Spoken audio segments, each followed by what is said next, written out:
Assalamualaikum warahmatullahi wabarakatuh.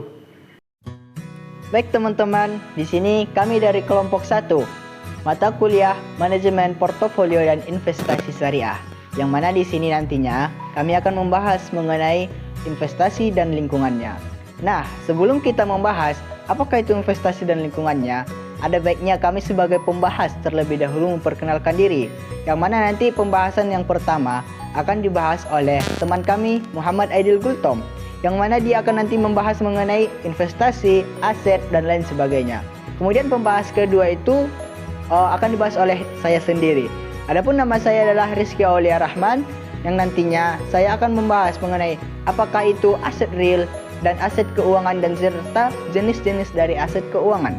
Kemudian yang pembahas ketiga akan dijelaskan oleh saudara Abdul Raja, yang mana nanti teman saya akan membahas mengenai agency problem dan juga pembahasan-pembahasan lainnya.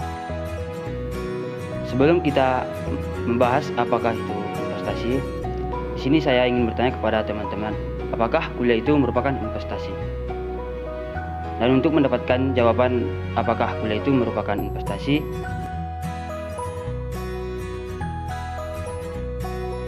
di sini kita masuk kepada pembahasan investasi.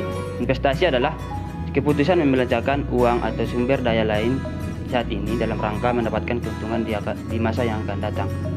Dengan kata lain, investasi ini merupakan mengorbankan apa yang kita miliki yang bernilai untuk mendapatkan manfaat di masa yang akan datang. Aset. Apakah itu aset? Aset adalah sumber daya yang dikuasai oleh perusahaan sebagai akibat dari peristiwa masa lalu dan diharapkannya diperoleh manfaat yang begitu sangat berarti dalam perusahaan.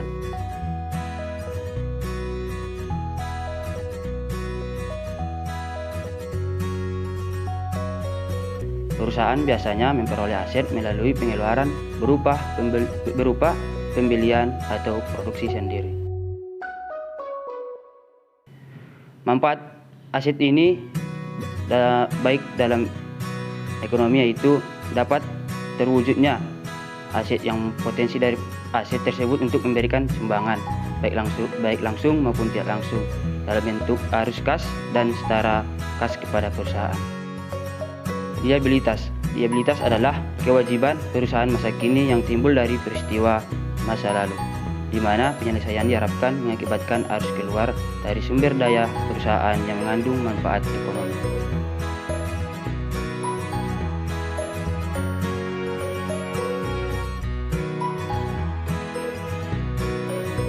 Liabilitas, penyelesaian kewajiban yang ada dapat dilakukan berbagai cara.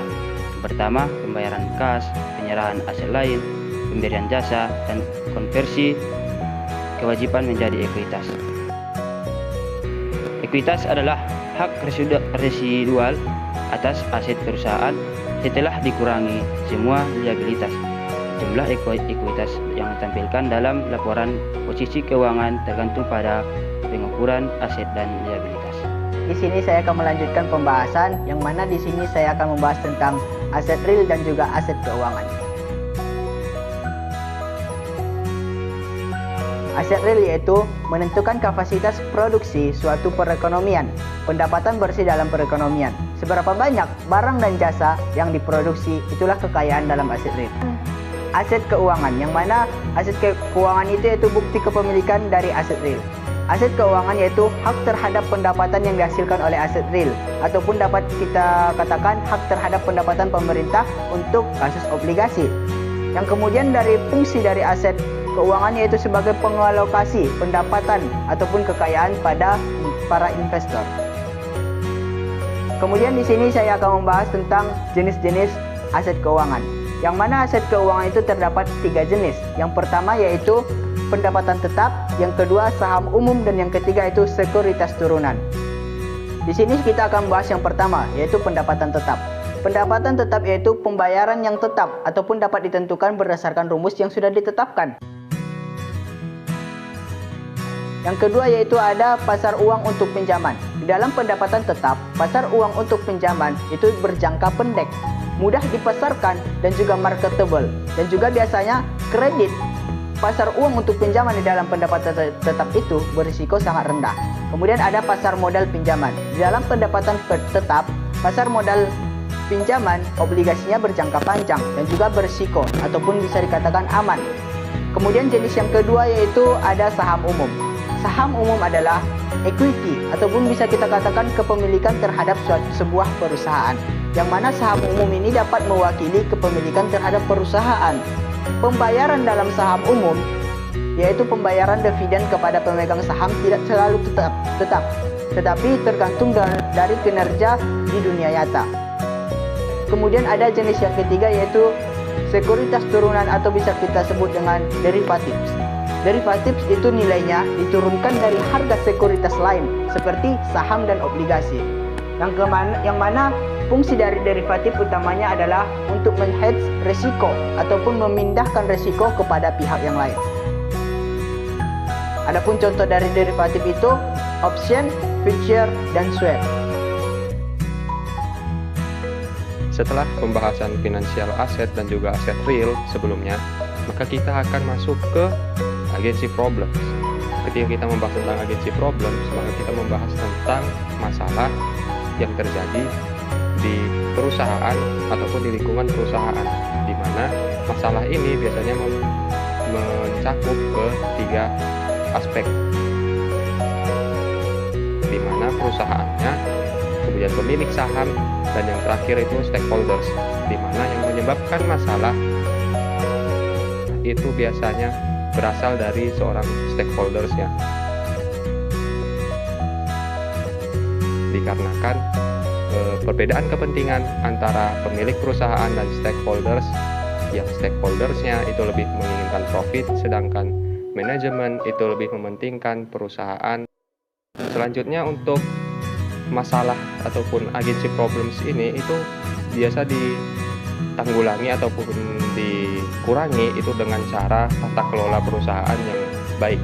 Caranya itu batasi dan cegah tindakan-tindakan tertentu yang mengatasnamakan pihak ketiga untuk ikut campur ke dalam tata kelola perusahaan, sehingga untuk penyelenggaraan manajemen dan korporasinya di perusahaan tersebut itu menjadi lebih terstruktur.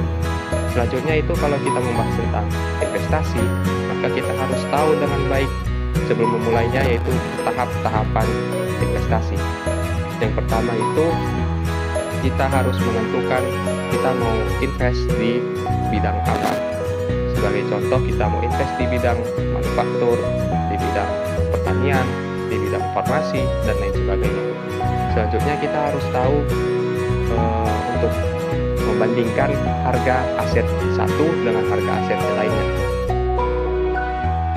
Karena ketika membahas tentang manufaktur, pasti perusahaan manufaktur itu banyak, jadi untuk membandingkannya kita harus melihat kas laporan keuangan dari perusahaan tersebut, kemudian kita bandingkan satu sama lain. Setelah kita mendapatkannya, maka kita baru mulai mencapai ke tahap yang ketiga, yaitu tentang tujuan investasi. Kita mau ambil tujuannya itu investasi jangka panjangnya ataukah investasi jangka pendeknya. Setelah itu semua selesai, maka kita harus melihat ke market kompetitifnya. Pasar yang efisien itu dapat dilihat dari seberapa rajin para investor itu untuk mencari harga-harga saham itu yang di bawah nilai harga saham yang ada. Jadi ketika kita melihat ada harga saham yang rendah nih, berarti semakin rendah harga sahamnya, maka harga tersebut akan semakin dicari oleh para investor karena kemungkinan cuannya itu semakin tinggi. Kemudian yang kalau untuk pasif investor itu ataupun pasif manajemennya itu biasanya tidak seutuhnya mencari yang nilai-nilai harga sahamnya itu yang di bawah value ataupun under value tersebut, dikarenakan mereka tidak mementingkan tentang time marketnya ataupun risiko yang ingin diambil, karena mereka biasanya itu lebih ke investor pasif ataupun pasif manajemen. Mungkin cukup sekian dari saya tentang investasi dan lingkungannya. Apabila ada kesalahan dari teman-teman saya sebelumnya, saya mohon maaf. Maka saya akhiri dengan